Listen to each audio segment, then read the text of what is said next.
원술, 또 한 사람의 천자. 한편 여포가 청혼을 거부하고 오히려 사자 한윤을 묶어 조조에게 보낸 걸 알게 된 원술은 그걸 지켜보고 있지만은 않았다. 그 즈음 회남 땅의 원술은 이미 한윤이 허도 내거리에서 참수되었다는 소식을 들었다. 이 승냥이 같은 자가 이토록 방자하게 굴다니 내 이놈의 목을 베고 그 고기를 씹으리라. 원술은 노발대발하며 즉각 20여만의 대군을 동원하고 이를 칠로로 나누어 진격하게 하였다. 원술군은 여포의 전위군을 마치 나뭇잎 밟듯하며 노도와 같이 밀어붙였다. 이에 여포는 사색이 되어 급히 중신들을 불러 모았다. 계책이 있다는 진등의 말에 여포는 귀가 솔깃해졌다. 듣자 하니 회남의 대군은 20만이라 합니다. 그러나 그들은 오합지졸에 지나지 않습니다. 원술은 근자에 갑자기 제위에 오르고자 하는 야심으로 급히 군사를 긁어 모았습니다. 더욱이 제6로의 한섬과 제7로의 양봉은 원래 한해 구신들로 천자의 어가를 모시고 낙양으로 돌아온 자로 공이 자목 컸습니다. 그러나 조조의 세력이 워낙 커지자 조조가 두려운 나머지 달아나 만부득이 원술에게 잠깐 몸을 의지하고 있을 뿐입니다. 이를 알고 있는 원술 또한 그들을 필시 가볍게 대접했을 것이므로 이들 두 사람도 원술에게 충성을 바칠 생각은 없을 것입니다. 먼저 이득으로서 그들을 회유하여 내응의 밀약을 맺는 것입니다. 그들은 원술군의 내부에서 그 군사를 교란시키도록 하고 다시 사자를 예주 목사로 가 있는 유현덕에게 보내어 그의 힘을 빌려오는 일입니다. 현덕의 성품이 의를 버리지 않는 사람이라 장군의 어려운 처지를 보고 모른 채 하지는 않을 것입니다. 그리하여 우리가 정병으로 성을 굳게 지키고 기병을 내어 들이치는 한편 양봉 한섬과 내응지계를 펼친다면 원수를 사로잡을 수도 있습니다. 진등의 청산유수 같은 일장연설을 취한 듯이 듣고 있던 여포는 금세 마음이 달라졌다. 그대는 한섬 양봉과는 잘 아는 처지이니 밀서는 직접 전하라. 여포는 허도의 표를 올려 원술과의 싸움을 알리는 한편 유비에게도 서신을 띄워 구원군을 청했다. 그 무렵 원술은 단연간 가슴에 품어왔던 야망을 공공연히 드러내기 시작했다. 게다가 손책이 맡겨둔 전국의 옥새까지 있으니 야심에 불탄 마음은 초조한 지경에 이르렀다. 마침내 천자의 자리에 오르기로 작정하고 휘하들을 불러 모았다. 나를 잡아 연호를 중시라 하고 조정에서 사용하는 댕이, 성인이 하는 문무백관의 관보를 정했다. 뿐만 아니라 그는 천자가 타는 용복련을 타고 남과 북 교회에 나가 천지신명께 천자가 된 제례를 올렸다. 그가 풍방의 딸을 황후로 삼고 그의 아들을 동궁으로 책봉한 후 여포의 딸을 동궁비로 삼으려 사신을 서주로 보냈던 것도 바로 그 무렵이었다. 원술이 이토록 천자가 되기 위한 만반의 준비를 하고 있는 중에 여포가 한윤을 묶어 조정에 보냈다는 소문을 듣게 된 것이었다. 혼담이 파기되고 한윤을 죽인 것도 참을 수 없는 일인데다 여포가 조조와 결탁한 것은 더욱더 두고 볼 수 없는 일이었다. 한편 여포가 척후를 보내니 원술의 칠로군은 하루 50리를 달려 서주로 진격해오며 마구 약탈을 일삼는다는 것이었다. 여포는 진등이 말한 내응지계가 급히 이루어지기를 속하게 기다렸다. 그때 진등은 여포의 서신을 지닌 채 합의에 이르러 한섬의 육군이 오기를 기다리고 있었다. 한섬은 예기치 않은 진등의 방문에 깜짝 놀랐다. 진등은 몸가짐을 바로하며 명쾌히 말했다. 귀공께서는 지난날 천자께서 관중에서 환행하실 때 어가를 모시고 충성을 다한 청덕한 국사가 아니었소. 그럼에도 불구하고 스스로 황제라 칭하는 원술의 편에 섰으니 불충불이의 오명을 스스로 청하고 있지 않소. 지금이라도 계책을 세워야지 뒷날 후회한들 무슨 소용이 있겠소. 그러자 한섬은 본심을 진등에게 털어놓았다. 사실은 소생도 그간 원술의 방자함에 진절이 가나 한실로 돌아가고 싶은 마음 간절했습니다. 그러나 아무런 연줄이 없으니 실로 답답할 뿐입니다.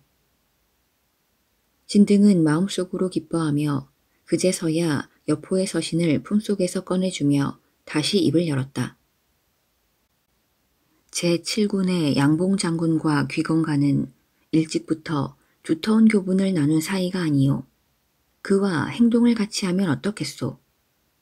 서주를 공격하는 날을 기해 귀공과 양봉 장군이 후방에서 봉화를 올려 반기를 드시오. 동시에 여장군도 정예군을 이끌어 원술군을 단숨에 몰아칠 것이오. 그렇게 하면 원술의 목을 베는 것은 반나절도 걸리지 않을 거요. 한섬과 말을 맞춘 진등은 여포에게 돌아와 이 사실을 알렸다. 과연 그대는 하늘이 이 봉선에게 내린 은인이요. 한섬과 양봉이 내응하기로 하자 여포는 절로 힘이 났다. 적장 5에 맞춰 군대를 5대로 나누어 그들에게 맞서게 했다. 여포는 성박 30리쯤에 진영을 펼치고 선봉인 적장 장훈을 기다리고 있었다. 장훈이 군사를 이끌고 오다 여포가 그를 맞아 기다리고 있는 걸 보자 덜컥 겁부터 났다. 그는 말머리를 돌려 20여이나 군사를 물린 뒤에야 진을 쳤다. 서주성으로 향하던 한섬과 양봉의 군사들은 장훈이 이끈 군대를 만나 합류했다. 그런데 그날 밤 이경 무렵이었다. 한섬과 양봉은 갑자기 장훈군의 진영 여기저기에 불을 질렀고 한순간에 장훈군의 진영에는 대혼란이 일어났다. 이를 지켜보고 있던 여포는 한섬이 약속대로 장훈을 협공한 것을 알았다. 여포가 군사를 휘몰아가자 장훈의 군사는 그렇지 않아도 혼란스럽던 터라 여지없이 무너졌다. 새벽녘이 되어서 장훈을 구원하러 온 기령이 나타나자 장훈은 그들과 힘을 합해 여포군에 대항했다. 여포를 당해내지 못하는 기령은 결국 도망쳤다. 그 뒤를 쫓던 여포 앞에 한대의 군마가 달려나왔다. 여포가 보니 사방에 요란한 전기가 나부끼는 가운데 근위병을 좌우에 거느리고 황금 갑주를 입은 원술이 나타났다. 여포는 원술의 천자행세에 속이 뒤틀려 있던 잠이라 입도 뻥끗하지 않고 화극을 움켜쥐고 말을 달렸다. 그러자 원술의 대장 이풍이 창을 쳐들고 제법 기세 좋게 달려나왔다. 이풍은 겨우 삼합을 어우르다 화극에 손이 찔리자 창을 팽개친 채 그대로 달아났다. 여포가 이를 놓치지 않고 군사를 이끌어 원술군을 무찔렀다. 이때 한섬, 양봉의 두 부대가 갑자기 산골짜기에서 나타나 원술의 중군을 협공했다. 양쪽에서 적을 맞게 된 원술의 군사들은 순식간에 큰 혼란에 빠져 허둥대다 제대로 싸움 한번 해보지 못하고 달아나기 시작했다. 원술은 여포에게 쫓겨 고원의 20여 길을 목숨만 부지한 채 말을 달렸다. 그러자 고원 저쪽에서 한 덩이의 구름처럼 한 떼의 군마가 달려왔다. 그 군마의 선두를 달려오던 장수가 원술을 가로막았다. 원술이 깜짝 놀라며 그를 보니 바로 관우가 아닌가. 감히 황제를 참칭하는 방자한 원술이 바로 네 놈이냐. 이 관우의 칼을 받아라. 관우의 호통에 혼이 나간 원술은 다투어 도망가는 대장기 속에 감싸여 정신없이 말에 채찍을 가했다. 가까스로 목숨을 보전한 원술은 참담한 패배를 당한 채 기령을 후군으로 남기고 근거지인 회남으로 돌아갔다. 여름도 지나 가을이 다가오고 있었다. 원술은 날이 흐를수록 분한 마음을 억누를 수가 없었다. 여포란 놈, 한섬, 양봉, 그 배신자 놈들. 원술은 어떻게 하면 지난번 패배를 서륙할까 궁리를 하고 있었다. 드디어 그가 생각해낸 것이 손책이었다. 그러나 지난날 그가 손책에게 했던 행동을 생각하지 못한 원술이었다. 다만 어릴 적부터 그를 손 아래에 두고 길러온 탓인지 아직도 그를 가볍게 여기고 있었다.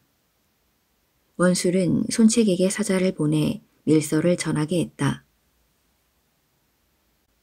강동에서의 그대의 성공을 진심으로 기뻐하고 있어. 그대 또한 나와의 옛 정을 잊지 않았으리라 믿소. 근자에 그대의 오나라는 점점 번창하여 문무의 영웅호걸도 많이 모여든 것으로 알고 있어. 이에 나와 힘을 합쳐 여포를 치고 그의 영토를 취하여 오의 위세를 다시 한번 떨침이 어떻겠소. 이는 그대를 위해서도 백년대계가 될 것이라 믿소. 원술의 서신을 읽어본 손책은 크게 노했다. 손책은 원술의 사자를 호통을 쳐 돌려보냈다. 원술은 손책의 답장을 받자 급히 펼쳐보았다. 노군, 어찌하여 내 전국의 옥새는 돌려주지도 않고 재위를 참칭하며 세상을 어지럽히려 드는가. 어느 날인가 반드시 나와 만날 것이니 바라건대 목을 씻고 나를 기다리시오. 원술은 노기가 솟구쳐 답신을 발기발기 찢었다. 손책은 원술에게 도전장이나 다름없는 답신을 보낸 이후 그가 군사를 일으킬 경우를 대비하고 있었다. 실은 강동의 근거지를 삼아 세력을 키워왔다고는 하나 아직 오래지 않은 터라 원술의 군세에 비할 바가 못 되었다. 이때 허도의 조조로부터 사자가 와 천자의 조서를 전했다. 그를 회계태수로 봉하는 동시에 즉각 회남에 진병하여 황제를 참칭하는 원수를 치라는 명이었다. 이에 손책은 군사를 일으키기로 하고 사자를 돌려보낸 후 휘하 참모들을 불러 모아 의논했다. 손책의 중신인 장사, 장소가 아뢰었다. 이번에는 조조에게 급히 사자를 보내십시오. 우리는 강을 건너 원술의 측면을 칠 것이니 허도에서 대군을 내려 원술군의 정면을 치도록 하는 것입니다. 즉 조조군에게 주력전을 하도록 맡기는 것입니다. 그리고 우리는 어디까지나 원병이라는 입장을 취하십시오. 이렇게 하면 원술과의 싸움에서 이길 수 있을 것입니다. 또 설령 우리에게 위급한 일이 닥친다 해도 조조에게 원병을 청할 수 있을 것입니다. 손책은 장소의 의견에 감탄하며 사자를 허도로 보내기로 했다. 조조는 손책의 뜻을 받아들이기로 하고 군사를 일으킬 채비를 하고 있었다. 때는 건한 2년의 9월이었다. 조조의 대군은 수도인 허도를 떠나 원술이 있는 회남 땅으로 향했다. 허도를 떠나기 전 조조는 예주의 유비와 서주의 여포에게 서차를 띄워 이 싸움에 끌어들였다.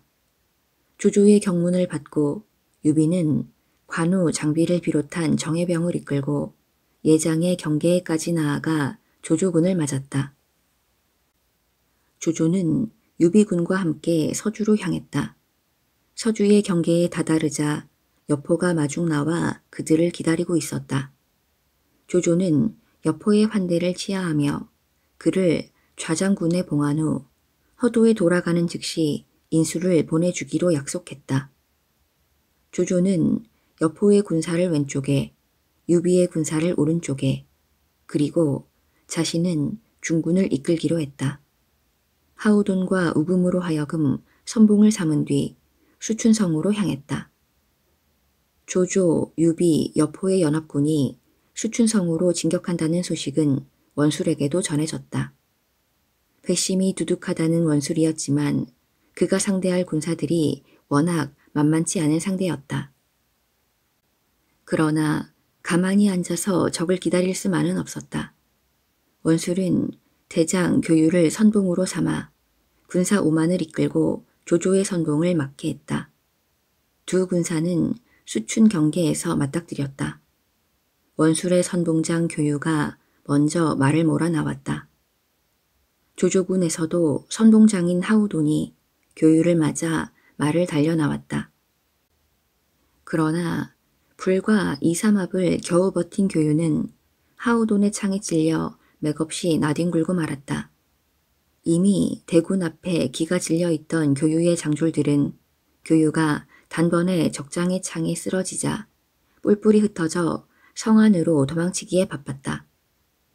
싸움은커녕 걸음아 날 살려라 하며 도망가는 그들을 조조의 군사들이 사살하니 원술은 변변한 싸움도 못해보고 대패하고 말았다. 원술은 하는 수 없이 중군을 이끌고 성 안으로 들어가 수춘성 8문을 굳게 닫고 말았다. 그러자 공격군은 숨통을 조이듯 차츰차츰 수춘성을 육박했다. 원술은 휘하 참모들을 모아 대책을 협의했으나 별다른 방책이 나오지 않았다. 그런데 또다시 날벼락 같은 파발이 날아왔다.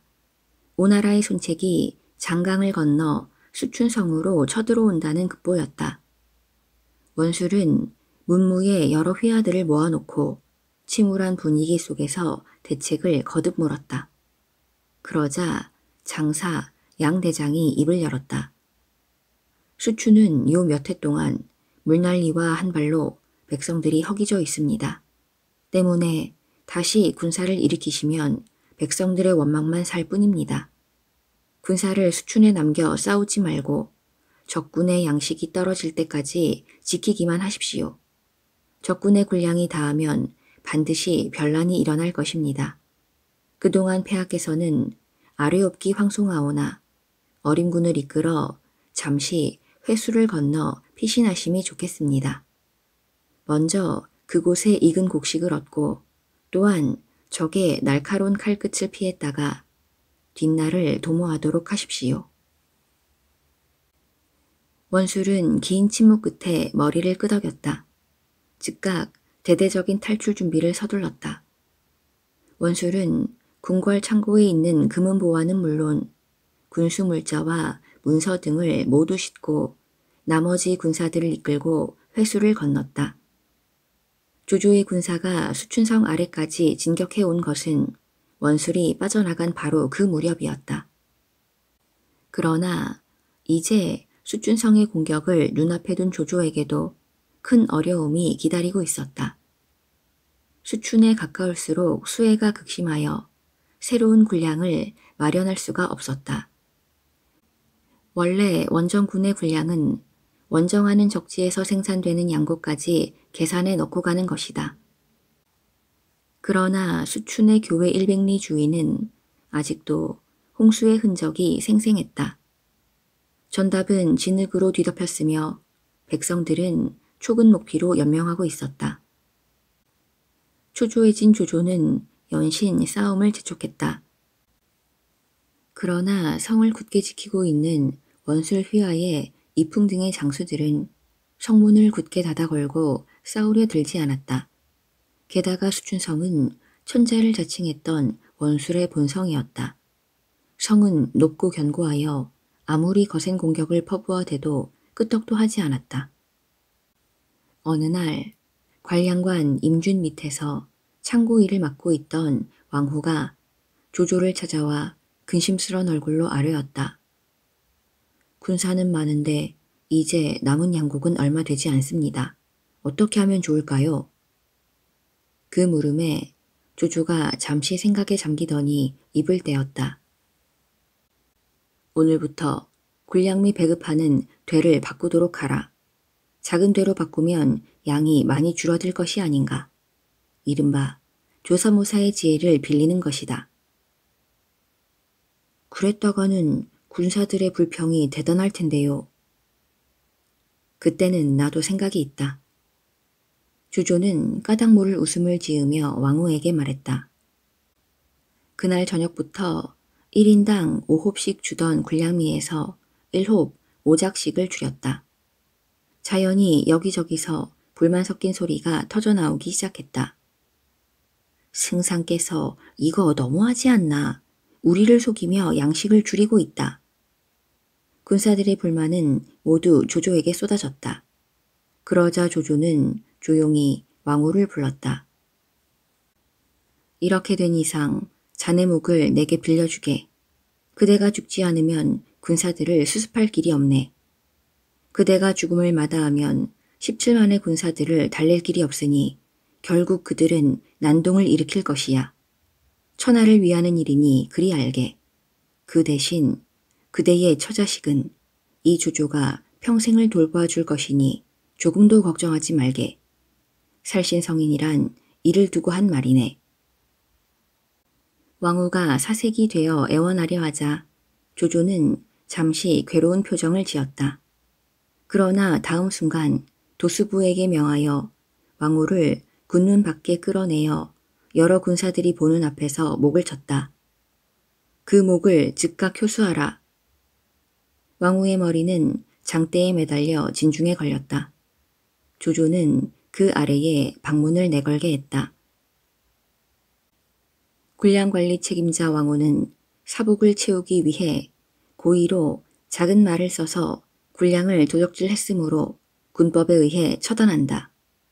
우리 군의 급식 분배는 공평하게 지켜지고 있다. 모든 군사들은 동요하지 않도록 하라. 군사들은 더 이상 불평하지 않았다. 군사들의 분위기가 금세 달라진 것을 본 조조는 즉각 휘하 장수들에게 명을 내렸다.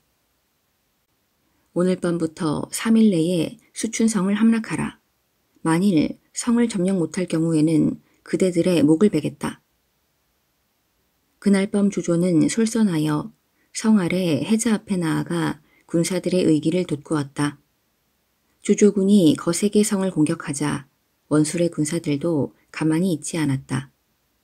원술군의 격렬한 반격에 조조군은 잠시 주춤거렸다. 그때 몸을 움츠린 채 진격을 하지 않는 두 사람의 비장이 조조의 눈에 띄었다. 조조는 큰 소리로 그들을 질타하며 목을 쳐버렸다. 먼저 아군의 비겁한 자들부터 처치하겠다. 조조는 두 사람의 목을 군사들에게 쳐들어 보이며 외쳤다. 조조는 말에서 뛰어내려 스스로 흙을 나르고 돌을 던져 넣어 해자를 메웠다. 이를 본 군사들이 함성을 지르며 물밀듯 성문을 향해 돌진했다. 성에 의지하고 있던 원술군은 성을 에워싼 조조군의 목숨을 건 결사적인 공세를 끝내 견뎌내지 못했다.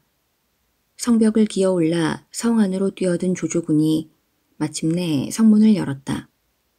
이풍, 진기, 악취, 양강 등은 조조군에 의해 사로잡히고 원술의 많은 군사들은 항복하고 말았다. 사로잡은 적장 넷의 목을 모두 베고 원술이 세운 대궐과 전각에 모조리 불을 지르니 수춘성 안은 불바다가 되고 말았다.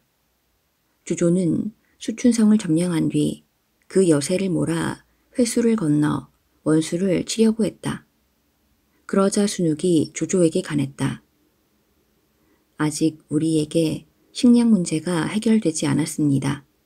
여기에서 더 진군하면 군사도 필요하고 백성들의 원성이 커질 것이므로 반드시 이롭지 않을 것입니다. 잠시 허도로 군사를 돌리시어 보리가 익은 내년 봄에 다시 도모하는 것이 어떻겠습니까? 조조는 순욱의 말도 옳다고 여겼으나 내친 김에 원수를 요절내고 싶었다. 한동안 조조가 마음을 정하지 못하고 있는데 허도로부터 뜻밖의 파발이 놀라운 소식을 전했다. 장수가 형주의 유표와 결탁하여 군세를 회복하고 남양과 강릉에서 난을 일으켜 조홍 장군이 이를 막았으나 패전을 거듭하고 있습니다. 조조는 급보를 받고 깜짝 놀랐다. 장수와 유표가 허도를 넘본다면 큰일이 아닐 수 없었다. 이에 조조는 허도로 회군하면서 손책에게 급사를 보내 서신을 전하게 했다. 공은 전선을 동원하여 장강을 가로막듯이 포진해 상류에 있는 형주의 유표에게 암암리에 위협을 가해 주시오. 나는 장수를 치기 위해 회군하겠소. 조조는 형주의 유표를 손책으로 하여금 형주에서 꼼짝 못하도록 묶어두는 일을 잊지 않았다. 조조는 또 떠나기 전에 여포와 유비에게도 당부했다. 조조는 두 사람에게 서맹의 잔을 나누게 하고 서로 싸우지 않도록 다짐을 해두었다. 조조는 여포가 서주로 돌아가자 유비를 가만히 불러 다음에 공격할 차례를 넌지시 일러주었다. 공을 소패에 머물게 한 것은 호랑이 사냥을 준비하기 위함이요. 이른바 굴갱대호의 개교를 말하는 것이요. 호랑이란 여포를 말함이요. 진대부와 진등부자가 호랑이를 잡기 위해 함정을 파고 있소. 그들 부자와 상의하여 빈틈없이 이를 준비하여 주시오. 이렇게 조조는 뒤에 행할 계책까지 빈틈없이 준비를 해놓은 다음 허도로 돌아갔다.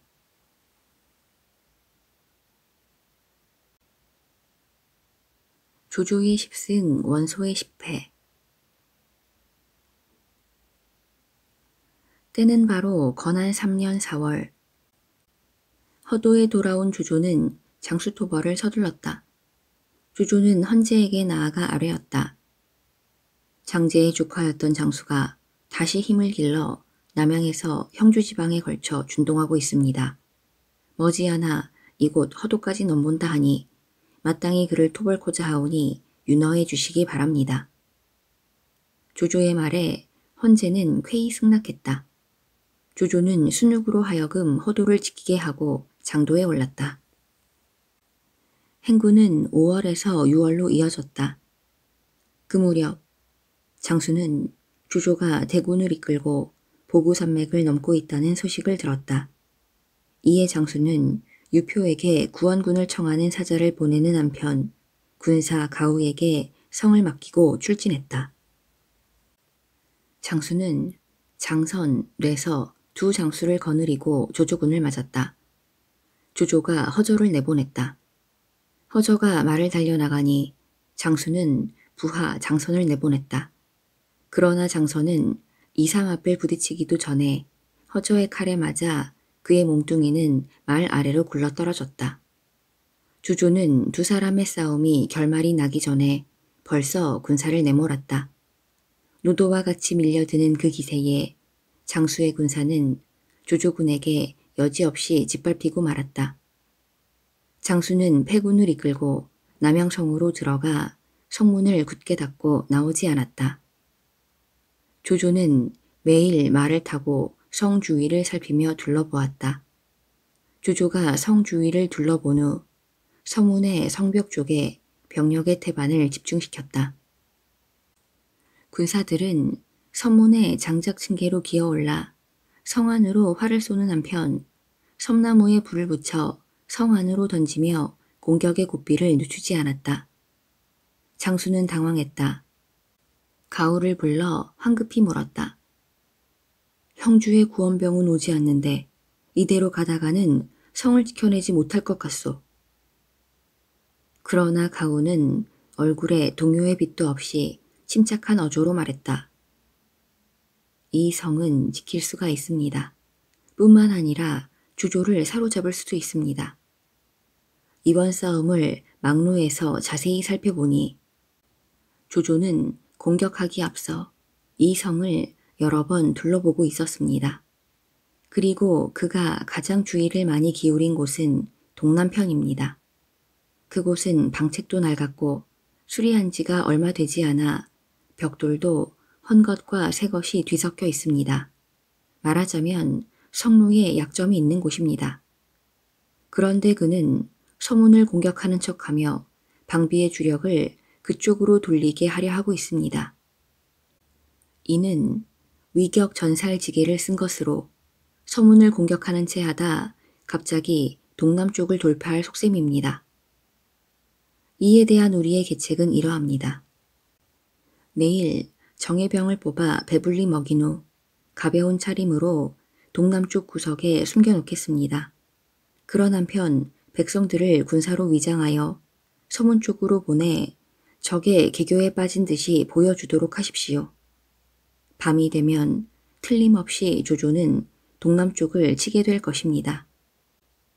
그때 성안까지 조조군을 유인하여 기다리고 있던 복병들이 포소리를 신호삼아 일시에 나가 그들을 맞아 싸운다면 조조를 사로잡을 수도 있을 것입니다. 가우의 말에 장수는 감탄에 마지 않았다. 과연 하늘이 내린 계책이요. 이윽고 밤이 되었다.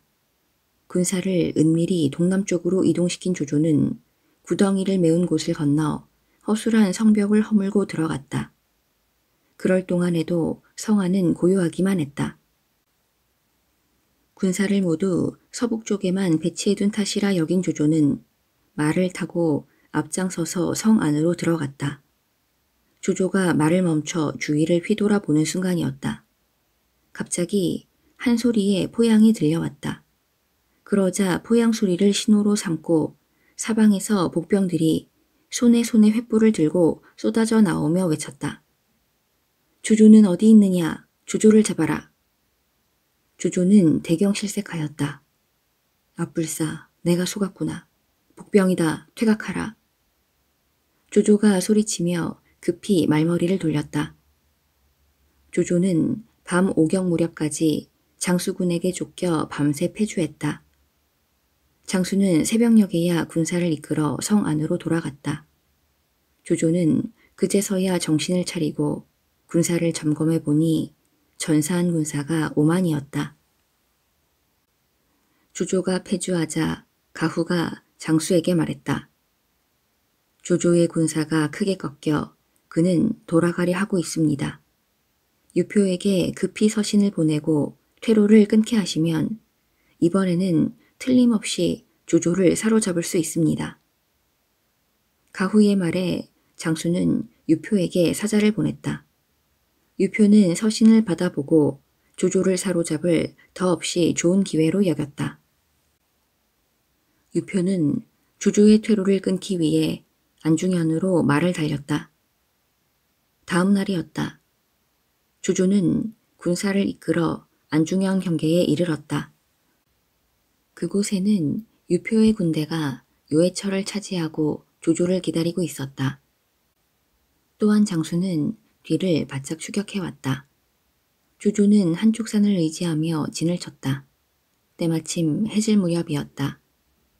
조조는 군사들의 움직임이 적에게 드러나지 않을 밤을 기다려 산에 외줄기에 깊은 통로를 파괴하였다. 통로가 만들어지자 전군의 반 이상을 그 통로에 숨겨두었다.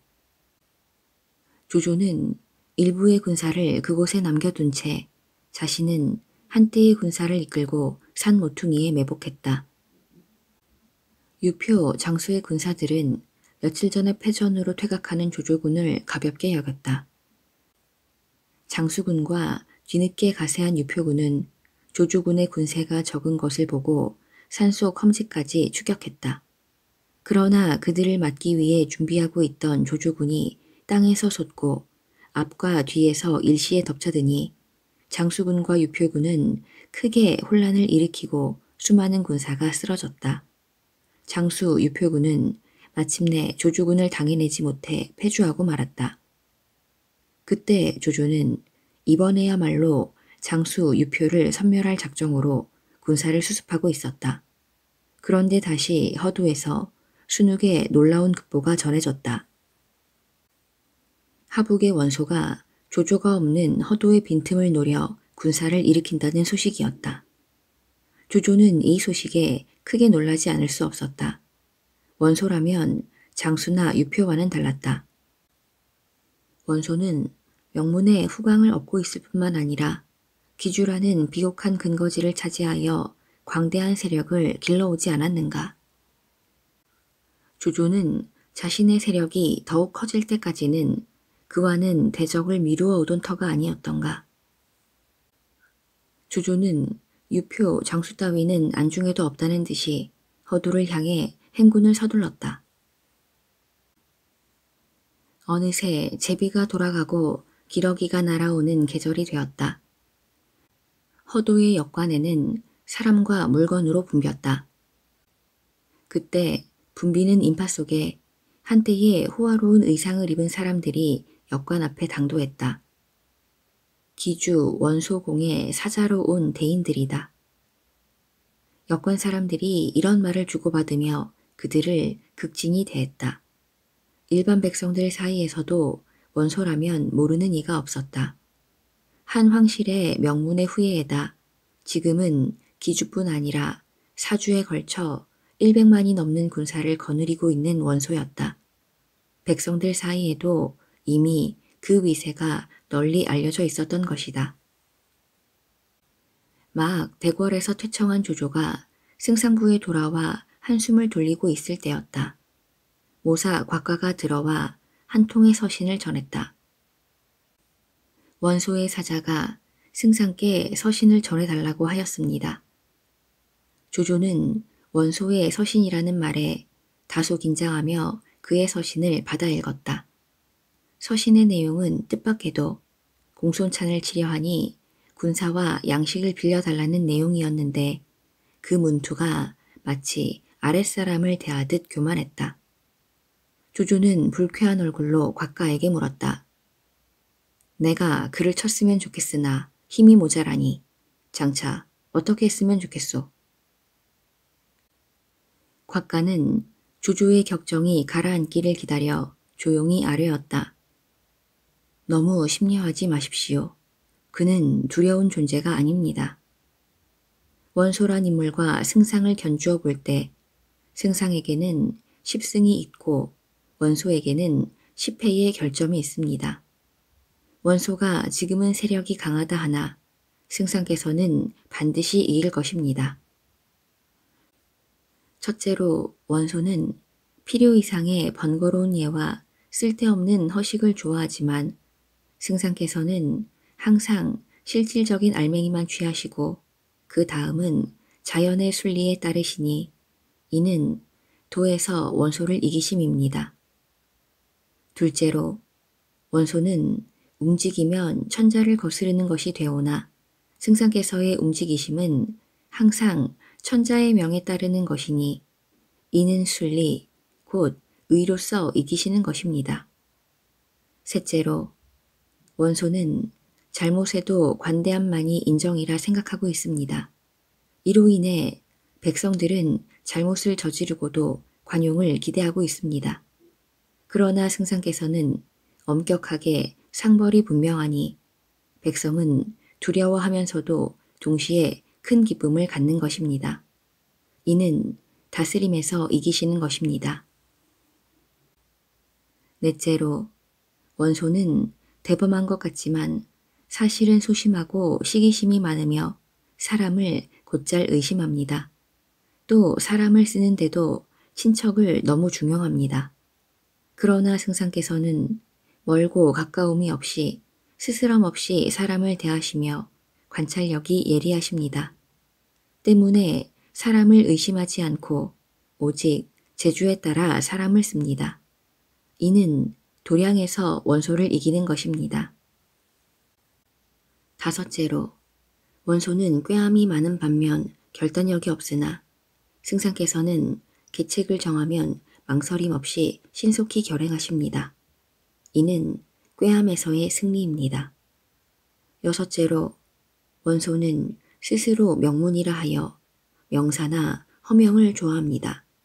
그러나 승상께서는 참다운 인재를 오직 지성으로 대접하시니 이는 덕으로 이기심입니다.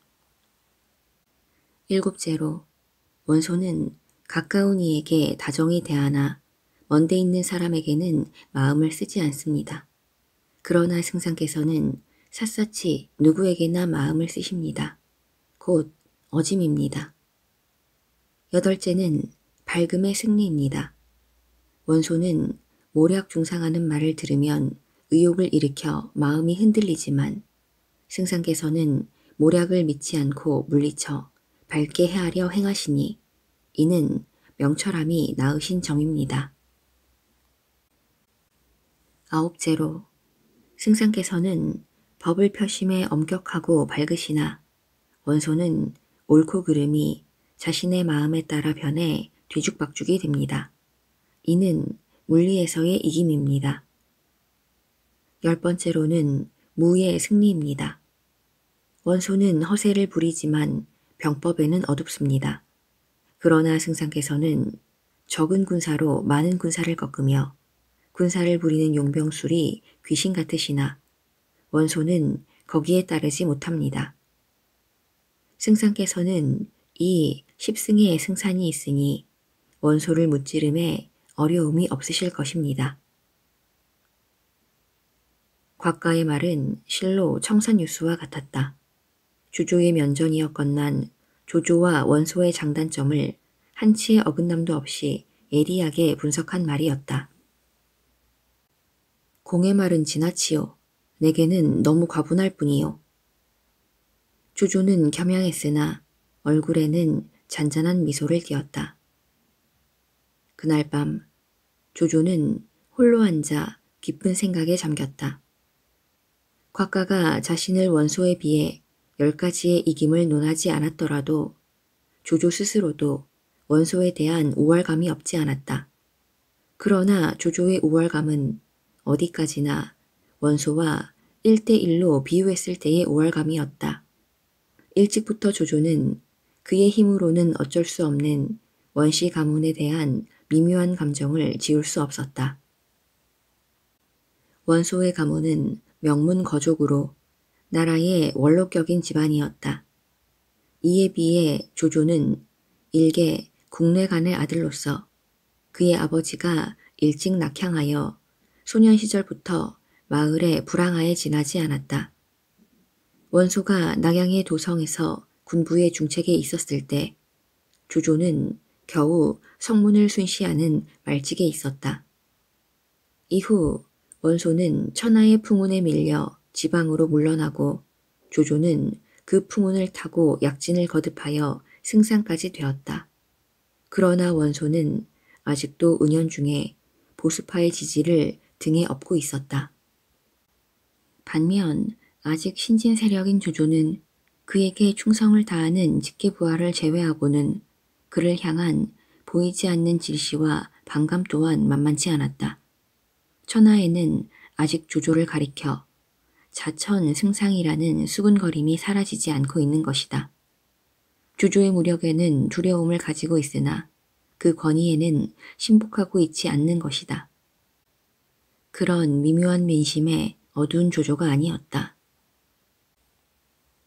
다음 날 아침이 되자 조조는 오사순욱과 곽가를 불러 다시 의견을 물었다. 원소의 무례함을 어찌했으면 좋겠소? 원소를 치는 것은 때를 기다려야 합니다. 지금은 사방에 적을 두고 있습니다. 어느 한쪽도 섣불리 공격했다가는 이 허도가 위험합니다. 원소를 이용하여 여포를 먼저 치는 것이 좋을 듯합니다. 여포와 원소가 군사를 일으키고 있는 동안에는 달리 허도를 범할 만한 자가 없습니다. 여포는 당대의 명장으로 기름진 서주를 근거로 삼고 있으니 가볍게 보실 수 없습니다. 유비에게 미리 알려 그의 답을 들으신 후에 군사를 일으키시는 것이 순서일 것입니다. 조조는 순욱의 말대로 유비에게 사자를 보내기로 했다. 또한 원소의 사자를 승상부로 불러 후이 대접한 후에 원소에게 공순찬을 칠 때 군사를 일으켜 돕겠다는 답서를 전하게 했다. 조조는 또 원소에게 굴량미, 마필, 그 밖에도 많은 군수품을 마련하여 보냈다. 뿐만 아니었다. 천자께 주청하여 원소를 대장군의 태위로 봉하고 기주, 청주, 유주, 병주의 사주를 함께 다스리게 했다. 원소는 조조의 답서를 읽은 후 크게 기뻐했다. 조조가 천자를 끼고 세력을 키워가는 것을 늘상 못마땅하게 여겨 언젠가는 조조를 치리라 작정하고 있던 원소였으나 이렇게 하여 한동안은 서남에 대한 경계심을 풀었다. 한편 여포는 서주에 있으면서 밤이면 미녀를 끼고 술에 젖으며 낮에는 진등부자에게 둘러싸여 있었다.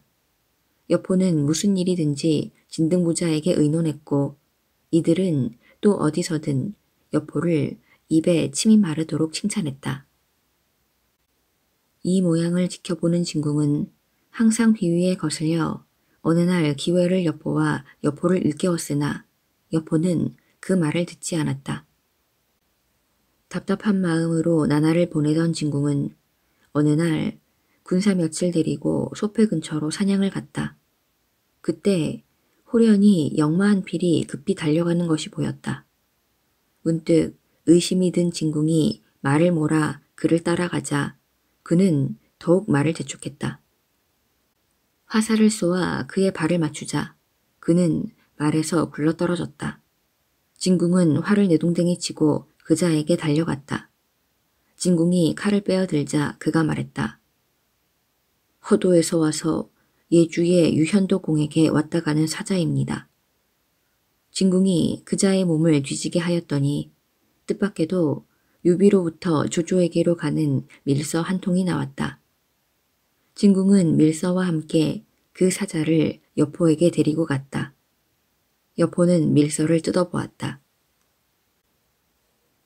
여포를 칠하는 명공의 분부를 받들고 어찌 잠시라도 소홀히 할 수 있겠습니까?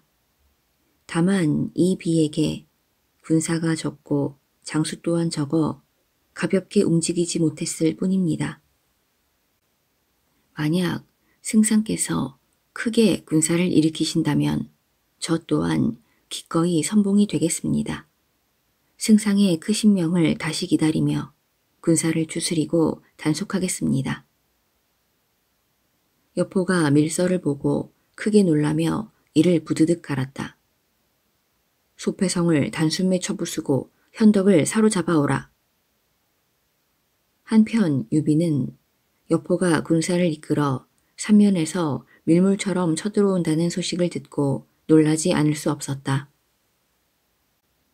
앞불사, 답신을 가지고 돌아가던 사자가 도중에서 여포군에게 사로잡혀 일이 탄로나고 말았구나. 유비가 급히 무리를 모아놓고 의논했다. 손건이 먼저 입을 열었다. 먼저 조조에게 이 사실을 알리는 것이 좋겠습니다. 유비는 즉시 조조에게 위급을 알리는 서신을 보냈다. 또 유비는 성을 지킬 준비를 서둘렀다. 관우는 서문을 지키고 장비는 동문을, 손건은 북문을 맡아라. 여포군 중 소패성에 먼저 이른 것은 고순이 거느린 군대였다. 고순이 외쳤다. 유현덕, 니놈이 조조와 손을 잡고 우리 주공을 해치려 하지 않았느냐. 이미 그 일은 발각되었으니 어서 포박을 받아라. 고수는 말을 마치기가 무섭게 성을 공격하기 시작했다. 유비는 성문을 닫은 채 성 밖으로 나가지 않았다. 다음 날이었다. 장효는 관우가 지키는 서문으로 공격해왔다. 관우가 성 위에서 장효를 보고 외쳤다. 공은 장효가 아니시오. 어찌하여 장공 같은 사람이 여포 같은 역적에게 몸을 맡겼소. 관우의 말에 장효가 잠자코 고개를 숙였다. 관우는 그가 비록 적이기는 하나 충의의 기계가 있음을 알고 더 이상 욕설도 하지 않았으며 나가서 싸우지도 않고 오직 굳게 지키기만 하였다. 장효는 군사를 이끌고 동문으로 물러갔다.